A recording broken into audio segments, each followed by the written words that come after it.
Interpenetration, Lesson 4, 2011 paper, higher level B1. The setup of this will take at least 20 minutes. It takes quite a little bit of time. Just to explain what we have. So in this question, you have a 3D graphic of a trophy for an archery competition as shown on the right hand side. It consists of a number of intersecting solids. Below shows the incomplete projections of two of the solids which penetrate each other. In part A, you're asked to draw the plan and elevation of the pyramid. The pyramid is the bit in the middle. It's the irregular based pyramid. So that's part A. That's actually very straightforward setup. I would start with the center line, measure 30 either side, it's 80 wide, bring up your points into elevation, and your pyramid is drawn. So that's quite fast. Part B is the equilateral triangular prism. You're told the edge length is 40 and it penetrates the pyramid as shown. You're asked to draw the outline of the elevation of this triangular prism. In order to get that triangular prism, that's the green solid, you're asked to do a 20-degree angle of elevation. So from corner A, measure down 22, out 20 degrees, and I drew a center line. In an equilateral triangle, every internal angle is 60 degrees.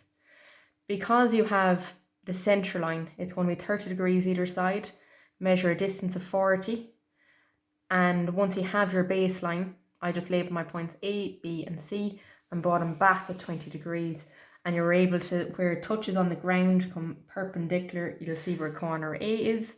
Come out horizontal from corner A again, and you will get where BC finishes. You can then bring these all down to plan.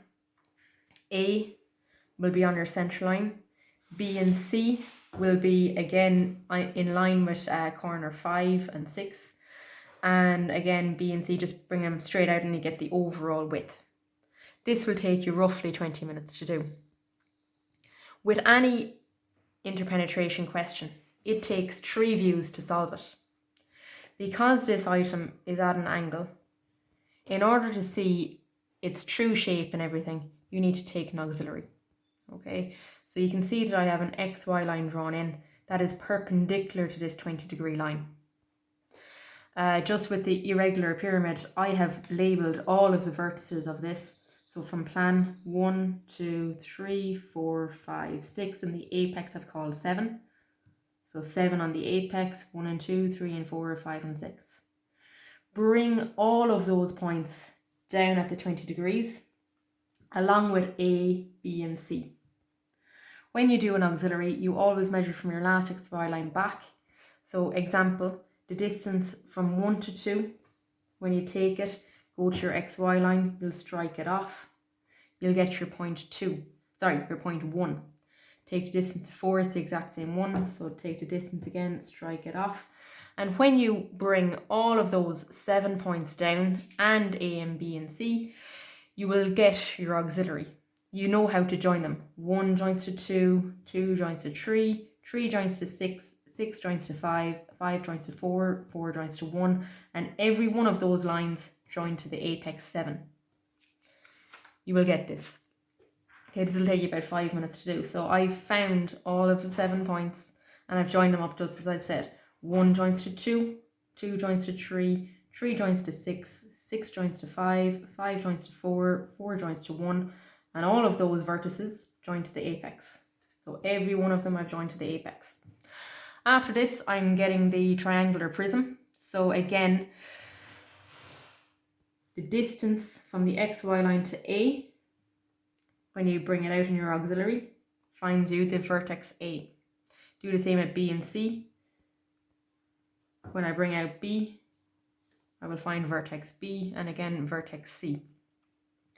I always colour in the interpenetrating object, just it makes it very easy to see what we're talking about.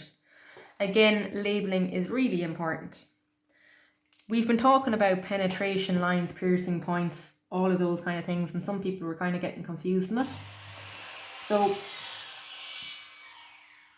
can you see this line here, the line 5, 7? It is intersecting the line AB. This gets me a pierce point.